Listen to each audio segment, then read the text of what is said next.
Baik, Assalamualaikum warahmatullahi wabarakatuh. Hari ini kita lanjutkan tentang perhitungan rangka batang dengan metode Cremona, yang mana metode Cremona ini merupakan analisanya, iya, hasilnya itu melalui grafis, ya, melalui grafis berarti digambar ya. Untuk menyelesaikan konstruksi rangka batang statis tertentu dapat diselesaikan dengan beberapa metode seperti yang telah kita pelajari kemarin. Ada simbangan titik buhul dan Ritter, ya, dua analisa yang telah kita laksanakan dan masih ada lagi analisa lain masih bisa. Kemudian ada cara grafis metode Cremona, ya. Jadi kita sekarang masuk di cara grafis ini. Metode Cremona pada dasar sama dengan metode keseimbangan titik buhul, tetapi pada metode Cremona diagram lukisannya digabungkan menjadi satu dan hasilnya disebut dengan diagram Cremona. Cremona adalah orang yang pertama kali menguraikan diagram tersebut. Ya.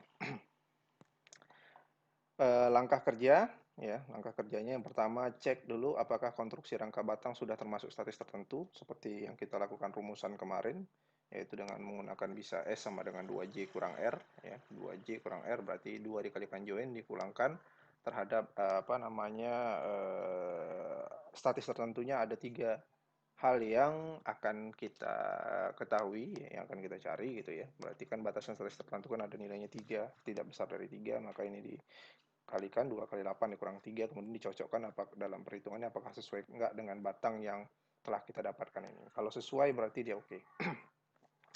Kemudian eh, berilah notasi atau nomor pada setiap rangka batang dan titik buhul nih, seperti biasa ya, 1, 2, 3, 4, kemudian ada buhul A, B, C, D, E gitu ya. Nah, diberikan dulu notasinya. Kemudian tetapkanlah skala gaya yang akan digunakan dan arah putaran poligon gaya searah atau berlawanan. Jadi kita bekerja nantinya perhitungan awalnya itu apakah searah begini yang akan kita mulai atau berlawanan ya, atau berlawanan gitu ya. Yang paling penting dari mana kita mengetahui searah dan berlawanan? Catatannya yaitu di nomor 6 ini. Diagram metode Cremona dimulai dari titik buhul dengan 2 batang yang belum diketahui besaran gaya batangnya. Jadi eh, seperti ini kita memulai dari buhul A. Mengapa buhul A? Karena P1 dan RAV nanti telah kita hitung melalui analisa. Jadi ada 2 batang yang tidak diketahui yaitu batang 1 dan batang 10. Jadi kita memulai dari sini. Ataupun kita bisa mulai dari E. Ya, buhul E berarti kita mengerjakannya berlawanan karena yang diketahui yaitu P5 dan RAP. Berarti kan RAP dimulai, P5 baru masuk ke batang 4 dan batang 13. Jadi tetapi harus ini ya, harus konstan pekerjaannya itu dalam arti kata kalau dari kiri dulu kita selesaikan, jangan kiri masuk kanan. Nah, itu uh, apa namanya nanti susah dalam menggambarnya ya, susah dalam menggambarnya. Kemudian yang nomor 5, setelah reaksi-reaksi perletakan diperoleh, ya, reaksi perletakannya, mulai menggambar poligon gaya dengan skala yang tertutup dan saling menyambung. Jadi pekerjaan kita nanti poligonnya poligon tertutup. Jadi dia saling menutup. Garis poligon gambarnya dari garis yang sejajar dengan beban bentang. Dimulai dari gaya yang telah diketahui, ya. Dimulai dari gaya yang telah diketahui. Dan maksimal 2 batang yang belum diketahui. Agar tidak membingungkan, berilah tanda negatif untuk batang tekan. Ini catatannya, batang negatif ya. Batang negatif untuk batang tekan. Ya, batang negatif untuk batang tekan jika menuju titik buhul. Ya, jika menuju titik buhul. Dan positif ini untuk batang tarik jika meninggalkan titik buhul ya, meninggalkan titik buhul. Jika telah tergambar pada satu titik buhul, maka ulangi ke titik buhul berikutnya. Jadi kalau sudah siap di buhul A, nah itu lihat lagi dengan syarat yang ada yaitu 2 batang yang tidak diketahui masuk di buhul berikutnya. Dan seterusnya begitu. Jika seluruh gaya batang telah diketahui, maka seluruh poligon gaya yang dapat untuk masing-masing buhul dijadikan satu poligon. Jadi dia tadi awalnya terpisah-pisah, bisa kita bentuk menjadi satu poligon. Dan pun bisa langsung membentuk dalam satu poligon kita menggambarkan. Ya. Catatannya yang paling penting, pergerakan gaya pada awal di titik buhul. Jadi kita misalnya menarik satu titik gitu. Dan nanti dia akan menutup kembali kepada titik yang di awal kita tarik tadi. Ya, itu catatannya. Kita lihat, ini ada contoh. P1, P2, P3, P4, P5. Ya. Awalnya kita masukkan dulu notasinya. ya, angka batang 1, batang 2, batang 3, batang 4, batang 5, seterusnya. Berarti ada 13 batang totalnya. Nanti kita sesuaikan dengan cek analisa apakah masuk wilayah statis tertentu atau tidak. Kemudian bohol A, B, C, D, E, kemudian F dan G juga H. Ya, ini dia udah masuk. Analisa pertama yang kita lakukan, kita harus mengetahui nilai reaksi A vertikal dan di sini ada reaksi B vertikal. Sorry. Kita masukkan, itu lupa saya tadi. Ctrl C, Ctrl V. Ini berarti saya masukkan reaksi B vertikal. Oke, baik. Kita cari dulu reaksi dengan menggunakan metode Cremona. Hitunglah besar-besar gaya yang bekerja pada konstruksi rangka batang tersebut, rangka batang ini. Syarat statis tentunya S sama dengan 2J kurang R, 2 kali 8. Ya, kita ketahui joinnya ada 8. Join pertama, kedua, 3, 4, 5, 6, 7, 8. Berarti 2 kali 8, 16. Dikurangkan, statis tertentu dia tidak boleh melebihi dari 3 yang akan kita ketahui. Berarti 2 kali 8 dikurangkan 3 sama dengan 13 batang. Ya. Berarti ini angkanya tetap ya, yang nggak dirubah. Termasuk statis tertentu dalam dan statis tertentu luar. Ya. Ataupun termasuk statis tertentu. Kemudian reaksi perletakan kita hitung melalui sigma momen B, boleh. Berarti kita kalau bekerja ke sigma momen B, ini dia sigma momen B, berarti B RBE ya, sorry. Ini tumpuan E ini. RBE, karena dia di sini tumpuannya tumpuan E.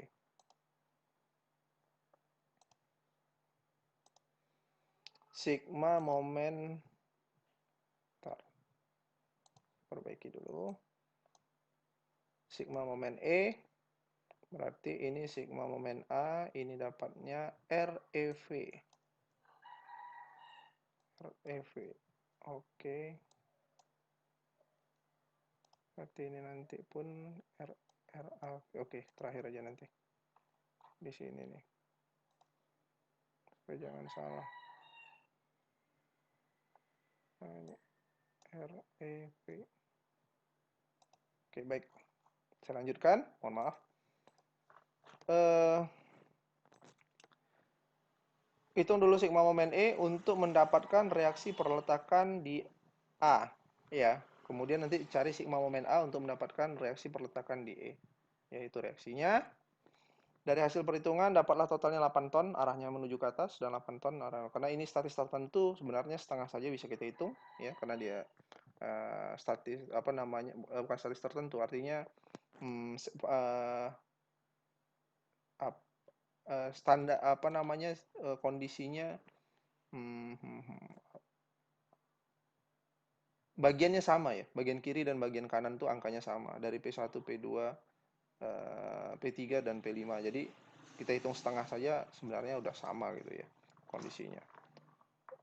Kemudian setelah dapat RAV, kemudian kita dapat RBV. Baik, langkah pertama kita mengerjakan seperti dengan catatan tadi, apakah kita memulai dari titik A atau titik E, mau berlawanan atau searah, yang penting awalnya itu kita harus mengetahui dulu bahwa ada 2 batang yang akan kita kerjakan yang belum tahu nilainya.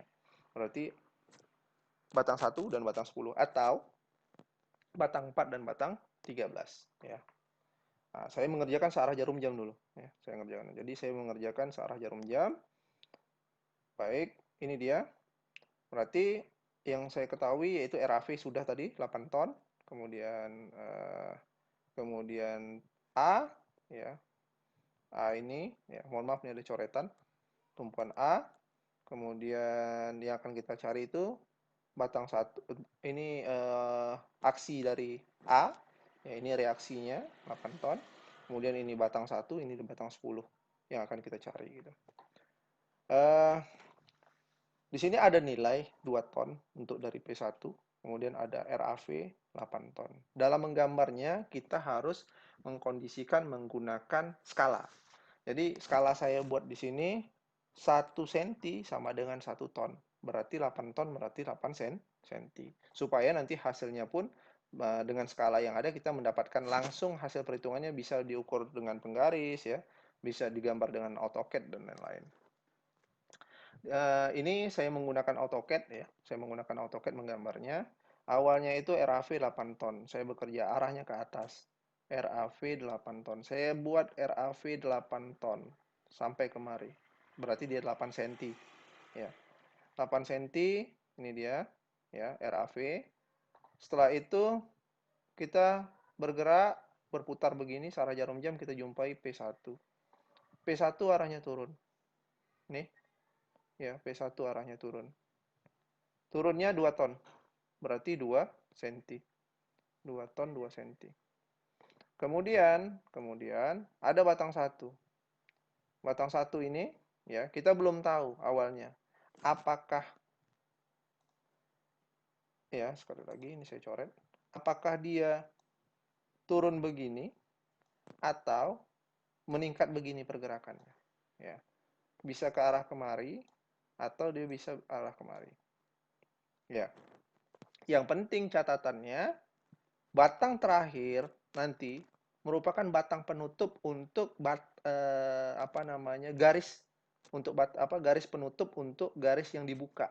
Berarti ini kan garis pembuka tadi. Berarti kita harus mengakhiri di titik ini. Ya, di titik yang ini. Bukan titik buhul ya. Jadi saya buka tadi dari RAV. Ya, saya buka dari RAV. RAV. Nah, ini sepanjang ini. Awalnya kan ini nih. Awalnya ini, berarti ini awalnya. Berarti nanti saya akan menutupnya pun di titik ini juga. Ya. Berarti dari kondisi seperti ini, ini kita tarik RAV P1. Kemungkinan besarnya tentu arahnya ke bawah. Arahnya ke bawah. Arah ke bawah seperti ini berarti kan, ya, berarti kondisinya itu begini ya. Oke, sip. Oh, ini saya hapus dulu. Tunggu dulu ya, supaya nanti jangan meragukan. Saya hapus. Baik, saya lanjutkan. Mohon maaf, tadi saya mengganti gambar. Tadi, seperti yang saya sampaikan, saya bekerja di RAV, ya. Saya bekerja dari RAV, ini dia. Kemudian P1 turun. Kemudian, kemungkinan besar, ya, tadi saya sampaikan, ini bisa berarah kemari untuk S1, ataupun dia bisa berarah kemari. Kita belum tahu. Yang penting, poligon garis gaya ini akan membentuk poligon tertutup. Ya. Berarti dominannya S1 ini turun kemari untuk mencapai titik yang ini. Ya, titik yang di sini. Oke, baik. Jadi S1 arah kemari sesuai dengan kondisi yang ini, titik buhulnya di sini, ya, ini titik buhulnya.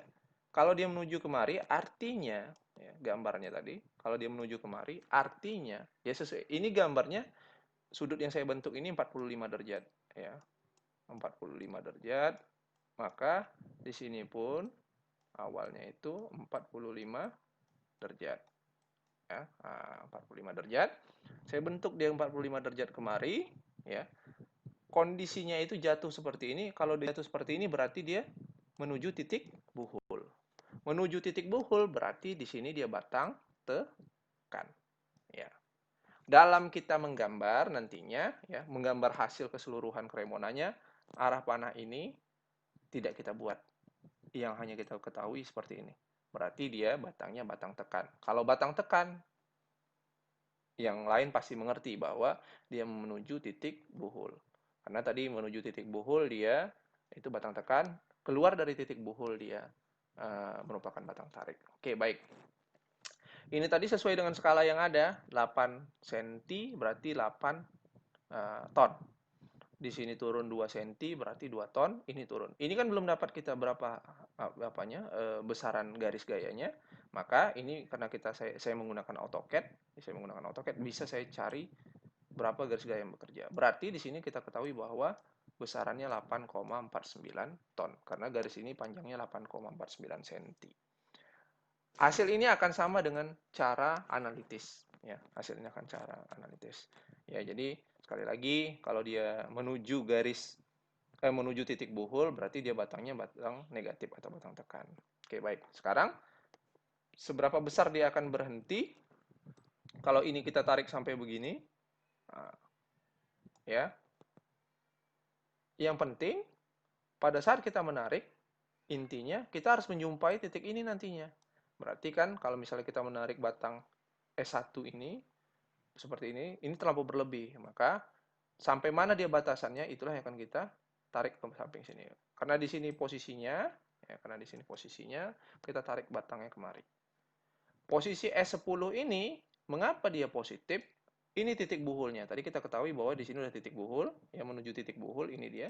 Sekarang dia posisi S10, kan kita tarik keluar nih. Nah, berarti dia keluar dari titik buhul. Keluar dari titik buhul, maka syarat dalam catatannya merupakan batang positif atau batang tarik. Ya, ini batang tarik. Berapa besar gaya reaksi dalamnya? Ya, gaya reaksi dalamnya ataupun gaya dalam yang terjadi sesuai dengan garis kerja gayanya. Di sini 6 cm, maka di sini dapatnya 6 ton. Nah, itu cara pekerjaannya. Dia tetap menjadi poligon tertutup, ya, poligon tertutup. Oke, baik. Itu titik buhul A, ya, itu titik buhul A. Sekarang dari kondisi gambar ini kita sudah mengetahui batang satu yang ini, ya. Kita sudah mengetahui batang satu yang ini tadi. Sudah ketahui, ini sudah kita ketahui. Sekarang mana yang dua lagi? Yang dua berarti batang ini dan batang ini. Ya, kalau kita masuk ke wilayah yang ini, yang tidak kita ketahui ada 3. Ya, kalau batang B 1, 2, 3. Berarti tidak sesuai dengan syarat yang ada. Sesuai dengan syarat yang ada yang ini. 1, 2, ya, catatannya yang tidak diketahui hanya 2. Oke, baik. Berarti itu batang titik buhul F. Ya, titik buhul F berarti di sini dia batang 5. Oh, ini nggak ada. Batang 5. Di sini batang 5. Oke, baik. Tadi cerita kita, S10 ini merupakan batang positif. Ya, batang positif atau batang tarik. Berarti dia meninggalkan titik. Kalau dia meninggalkan titik tadi, berarti dia ini titik buhulnya. S10. Saya mulai dari S10 karena S10 yang sudah diketahui, maka dia bergerak kemari. Ya. Nah, ya, bergerak kemari. Kemudian setelah itu dengan besaran yang sudah kita ketahui tadi, 6 ton atau 6 cm. Ya, 6 cm. Ini kan 6 cm nih. Ini 6 ton. Karena garis kerja gayanya 6 cm. Karena skala 1 cm saya buat 1 ton. Ya, skalanya 1 banding 1 ton. 1 cm banding 1 ton. Kemudian kita jumpa batang 5. Permasalahannya, kalau batang 5 ini posisinya ke atas atau ke bawah. Ya. Ya, saya ganti warnanya. Ink color-nya saya ganti warna biru misalnya. Nah, kita nggak tahu apakah kemari atau kemari. Tetapi catatan akhirnya dia harus menutup ke titik akhirnya tadi di sini. Karena saya membuka di sini. Kan saya tarik kemari nih. Nah, saya buka di sini. Berarti kan saya membuka di sini. Dan harus ditutup seperti ini. Karena kondisinya dari kondisinya harus menutup kondisi yang ada, batang ini tidak bisa bereaksi, tidak bisa mengarah kepada titik kumpul akhirnya tadi ya, titik 7 akhirnya tadi. Berarti ini menjadi batang 0. Ya, gimana coba? Kalau ini kita geser kemari, kemudian ada batang dari sini. Hanya ke atas atau ke bawah? Ini kan batang 5 tadi. Kalau nggak ke atas, ke bawah. Gayanya kan kita kan belum mengetahui ya reaksinya di mana. Karena posisinya hanya ke atas ke bawah, nanti nutupnya kemana? Nggak jumpa nih di titik ini. Maka ini dianggap nilainya sama dengan 0 atau batangnya batang 0. Ya. Yang batang 11 berarti dia kan karena ini udah batang 0 tidak ada mempunyai reaksi, berarti mundur ke belakang. Ya, mundur ke belakang. Nah, nih. Mundur ke belakang ini kalau dia dianggap titik buhul ini, mundur ke belakang kalau dianggap titik buhul ini, berarti dia kan mengarah ke sana nih. Bukan menuju ke titik buhulnya gitu, tapi keluar tetap dari titik buhul. Maka batangnya tetap menjadi batang positif. Ya. Batang positif maka merupakan batang tarik. Berapa besarannya? Besarannya kalau dia membuka tadi dari sini dan menutup kepada titik ini, berarti nilainya sama. 6 cm sama dengan 6 ton. Ya, 6 cm sama dengan 6 ton. Oke, baik. Kemudian setelah selesai kita mengerjakan yang F, maka kita masuk di B. B tadi setelah kita lihat, berarti yang sudah kita ketahui, ya, yang sudah kita ketahui ini batang 5 yang kita anggap nilai sama, yang kita ketahui nilainya 0, kemudian batang S1, P2. Yang tidak diketahui ada 3 yang di sini. Ya. Nah, tuh. Nanti ini yang akan kita cari. Oke, baik. Berarti titik buhul B. Titik buhul B kita ketahui tadi S1, S1 nih batangnya merupakan batang tekan atau menuju titik buhul. Intinya gitu, menuju titik buhul. Maka di sini pun harus kita buat dia menuju titik buhul. Nih dia. S1-nya begini. Ya, S1-nya nih, menuju titik buhul.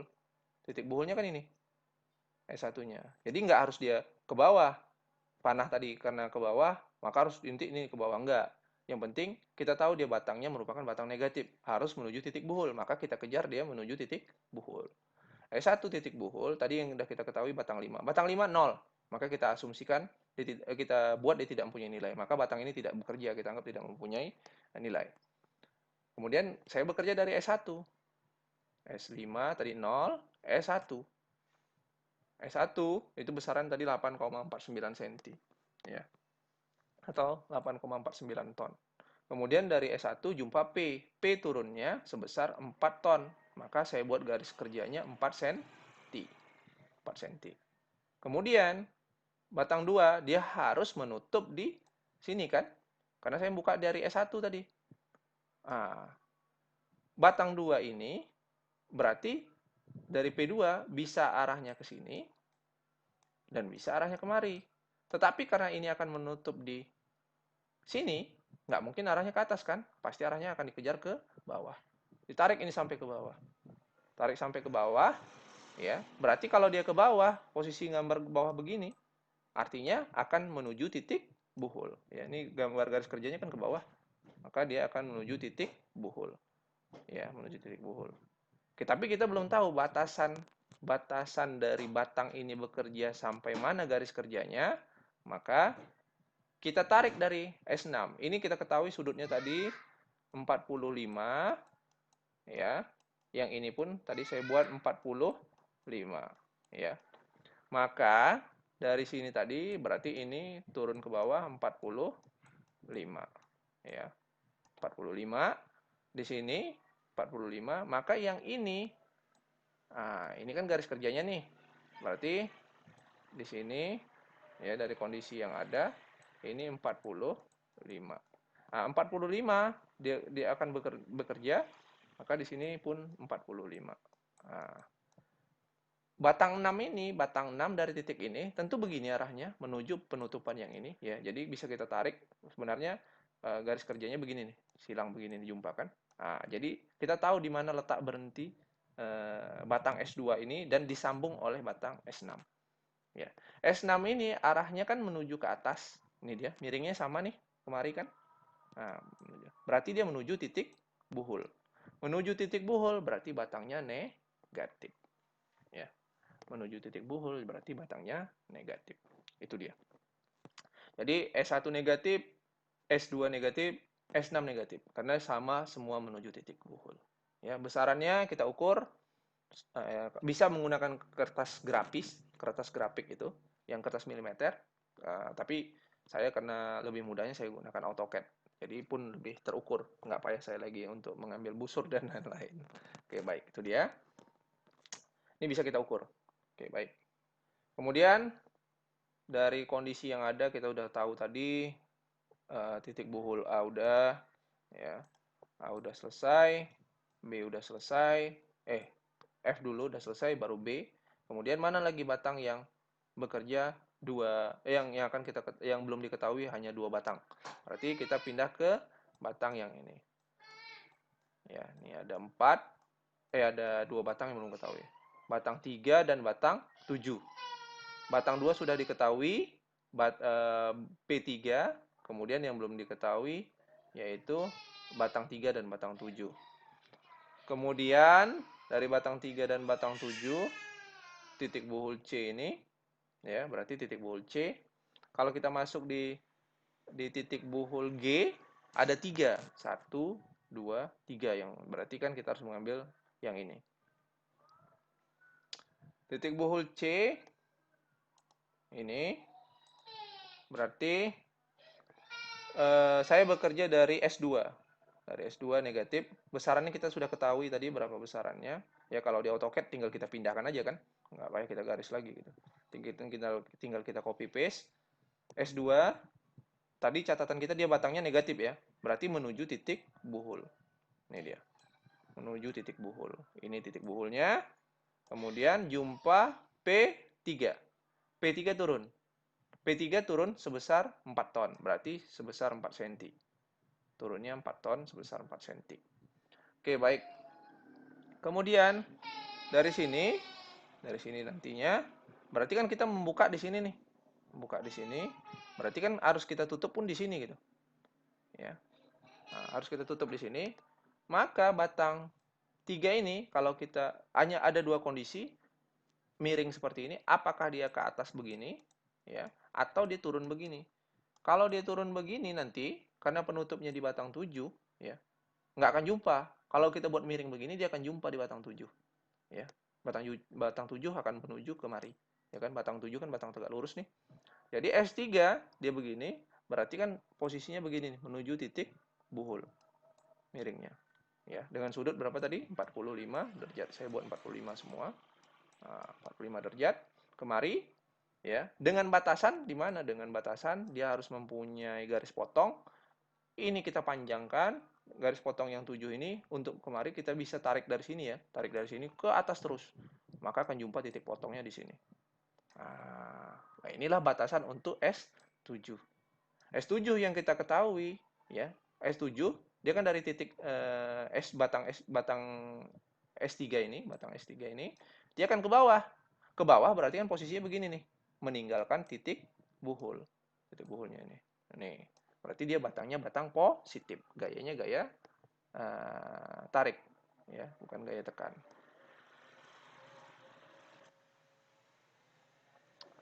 Oke.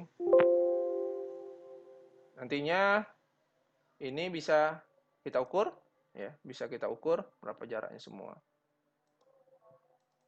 Ini sebentar, masuk waktu azan.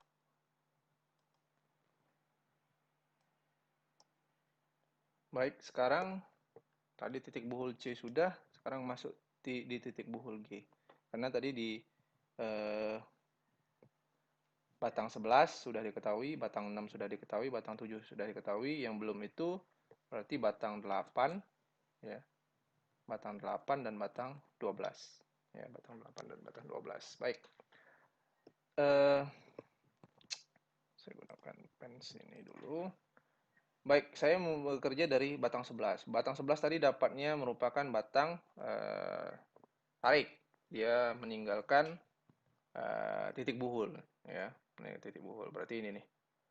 Ya, karena tadi berarti dia kan begini nih. Meninggalkan titik buhul. Hasilnya kan tadi awalnya positif. Batang dia meninggalkan titik buhul. Kemudian batang 6. Batang 6. Oh, kebalik ya. S6. Oh ya, ini kebalik nih. Sorry. Sekat dulu. Takutnya terbalik. Pening jadinya. Oke, baik.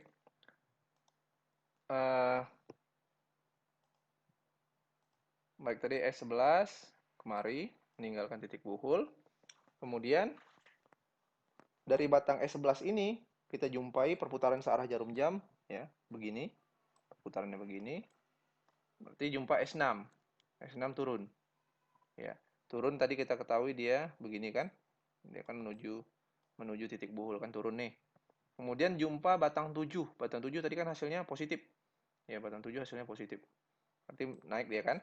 Batang 7 tadi kan hasil positif, meninggalkan titik buhul. Nah, yang untuk S8, karena ini belum kita ketahui, S8, bagaimana cara dia nantinya S12 akan menutup di titik buhul, di titik awalnya S11 bekerja. Tadi kan S11 tadi kan dari sini nih.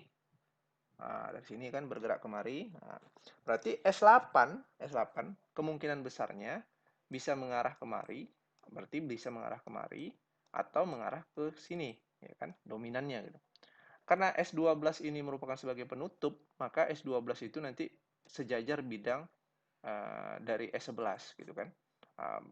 Berarti kan lebih lebih bekerja dia di wilayah yang menuju ke bawah ini ya, S8-nya. Kalau S8 menuju ke bawah begini, berarti kan artinya menuju titik buhul. Maka dia nilainya sama dengan negatif. Atau dia batangnya batang tekan. Ya, batangnya batang tekan. Sampai di titik yang di sini, kemudian ditarik ke samping. Ya, ditarik ke samping untuk batang S12. Untuk batang S12, maka dia menjadi batang positif. Kenapa kita tarik ke samping begini? Berarti dia kan meninggalkan titik buhulnya. Maka batangnya batang positif ya. Ini langkah kerjanya, langkah pekerjaannya. Oke, baik, ini bisa kita ukur semuanya, nilainya ini 2,83 ton, yang ini S7 sama dengan S11 sama dengan S12, besarannya sama dengan 6 ton ya. Itu dia. Kemudian setelah itu kita bekerja di titik buhul H. Mana tadi? Nih. Karena ini sudah diketahui. Baik, ini tadi sudah diketahui. Kemudian ini sudah diketahui. Dan yang terakhir ini sudah diketahui, yang ini tadi sudah diketahui. Berarti kan yang belum diketahui ini satu. Kemudian bisa juga kita bekerja dari sini, ini satu atau dari sini satu. Ya bisa, karena udah dua batang ini yang maksimal yang tidak diketahui ya. Baik, di sini saya coba masuk di batang ini dulu. Ya, S12 sudah diketahui seperti ya. Karena kondisinya itu apa namanya, batangnya itu tadi yang saya sampaikan bukan statis tertentu, simetris ya. Batangnya simetris, maka sebenarnya setengah saja kita cari udah dikatakan sama kan. Ya, misalnya ini saja yang kita cari sampai di sini lah. Sampai di sini saja. Nah, kemari itu bakal sama dengan kita cari kemari ya nilainya gitu. Ya. Baik. S12 mana tadi? S12 tadi kita udah ketahui nilainya ya 6 ton. S12 tadi ya. S12 kan tadi kita ketahui dia batangnya batang positif. Berarti kan meninggalkan titik buhul. Ini titik buhulnya. Setelah itu sama dengan kejadian yang di sebelahnya, kita jumpa batang ini batang 9 ya. Ya, ini batang 9. Batang 9 tegak lurus gitu ya. Dari sini dulu tegak lurus begini atau begini, jatuh ke bawah ya gitu. Atau dia arah panahnya ke atas gitu. Karena nanti batang 13 ini akan menutup di awal pembuka di batang 12, maka ini nantinya tidak akan bekerja gitu untuk batang 9 tadi ya. Karena dia naik turun. Gimana coba menutup di sini sedangkan batang yang di sini kan dia tidak harus lurus horizontal gitu. Maka ini jadi batang 0 ya. Jadi batang 0, maka ditarik ke samping sini, maka ditarik ke samping ini ya dengan panjang yang sama dengan batang 12. Sama dengan 6 ton juga. Oke, baik. Kemudian masuk titik buhul D, tadi kita udah ketahui, yang diketahui berarti tinggal satu lagi yang tidak diketahui. Batang 9 udah, batang 8 udah, 3 udah, berarti tinggal batang 4. Pekerjaannya sama ya, pekerjaannya sama dengan kondisi yang ada di mana dia membuka titik awal. Misalnya saya buka titik awal batang 9 karena 0 udah saya tiadakan. Main di batang 8. Berarti batang 8 ini kan. Batang 8 tadi kita ketahui dia menuju titik buhul. Ya, batang 8 menuju titik buhul. Kemudian batang 3 pun menuju titik buhul. Berarti arahnya ke bawah begini juga. Nah, P4 jatuh. Ini dia. Kemudian dibuka di sini maka tinggal kita tarik kemari untuk batang 4. Berarti batang 4 pun menuju titik buhul kan. Kan arahnya ke atas nih. Ini arah panahnya ke atas, berarti kan menuju titik buhul. Berarti batangnya sama dengan batang negatif ya. S4-nya batangnya batang negatif. Berapa besarnya? Ya tinggal diukur. Tinggal diukur saja. Skalanya 1 cm, saya buat 1 ton. Ya. Kemudian titik buhul E begitu juga. Tapi titik buhul E ini udah terakhir ya, menutup. Nah, karena batang 4 pun batang 13 sudah kita ketahui semua. Melalui yang berada di atasnya, kita sudah ketahui, maka ini dia bentuknya pun boleh. Saya bekerja dari RBV, dari batang 13, batang 4 gitu, sama nilai sudah ada semua. Tinggal masukkan saja. Nah, ini dia. Jadi tadi itu saya pecah-pecah per titik buhul. Sekarang ini saya gabungkan menjadi satu. Ya, saya gabungkan menjadi satu. Ada RAV, ada REV. Ya, ini REV ya. Ini REV. Saya ambil aja lah yang nanti bermasalah pula. Kalian lupa pula di mana. Sorry. Mana dia? Mana tadi? Oh, ini. REV. REV itu. Sip. Print screen, saya print screen dulu, saya masukkan kemari, saya potong supaya jangan lupa. Tuh. Oke, sip. Ctrl C.